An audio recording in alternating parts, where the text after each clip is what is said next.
je suis Bertrand Lenné, j'ai 48 ans, je suis marié, je suis père de 5 filles.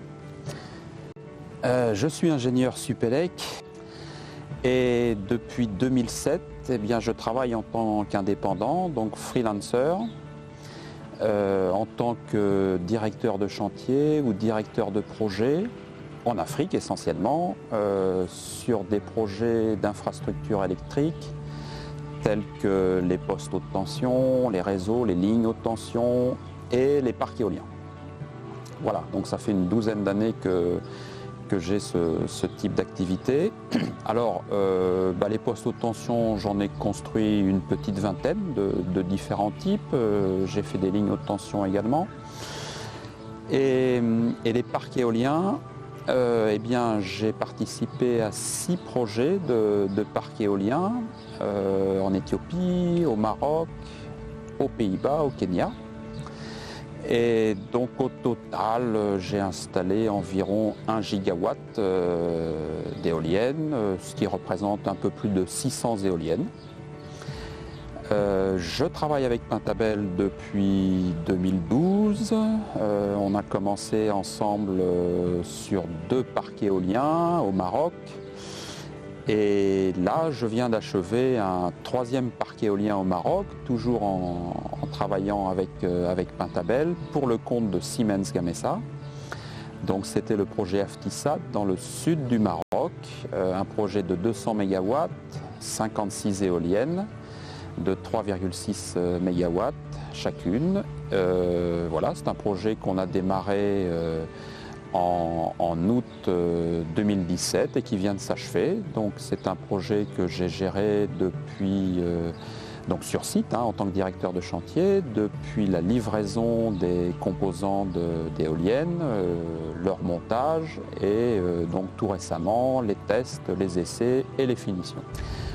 Alors en tant qu'indépendant, Pentabel est pour moi un partenaire très important puisque en fait Pentabel est une interface entre Siemens Gamesa et moi-même, et Pentabel s'occupe de tous les aspects administratifs, facturation, etc. Pentabel c'est aussi une société qui a beaucoup de connexions auprès de tout un tas d'entreprises et notamment en Afrique. Moi j'ai rencontré Pentabel alors que j'étais en Tunisie.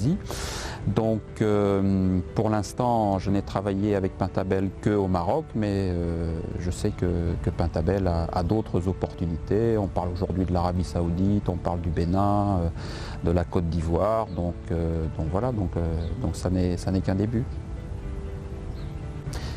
Alors en tant que freelancer indépendant travaillant en Afrique, on me dit souvent que j'ai beaucoup de chance de voyager beaucoup, de travailler dans des pays magnifiques, sur des projets très motivants. Alors oui, bien sûr, oui, c'est vrai, et j'adore ça et je vais continuer à faire ça. Après, je pense que ce n'est pas une question de chance, c'est-à-dire que à partir du moment où j'ai pris la décision il y a quelques temps, donc il y a plus de 20 ans, d'aller travailler en Afrique, je l'ai fait tout simplement.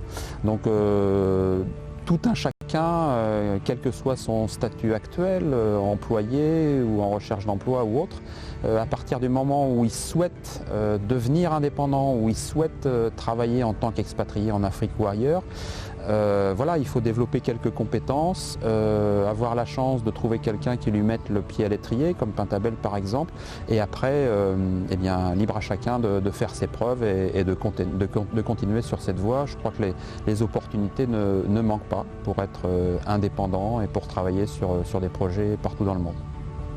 Le projet de Aftisat, il était basé à 50 km au sud de Boujdour, donc dans le sud marocain. Nous étions donc basés dans le désert, nous vivions en basse vie, directement sur le chantier. Et mon équipe était composée de techniciens d'origines diverses, bien sûr beaucoup de techniciens marocains, mais également des techniciens danois, des Hongrois, des Espagnols également, donc vraiment une équipe internationale, langue de travail l'anglais bien évidemment, avec un sous-traitant pour le transport des composants d'éoliennes, un autre sous-traitant pour le montage des éoliennes et plein de sous-traitants marocains pour des tâches diverses telles que le nettoyage des pales ou le nettoyage des sections de tours, ce qu'on appelle le waste management, les petits travaux de génie civil, etc.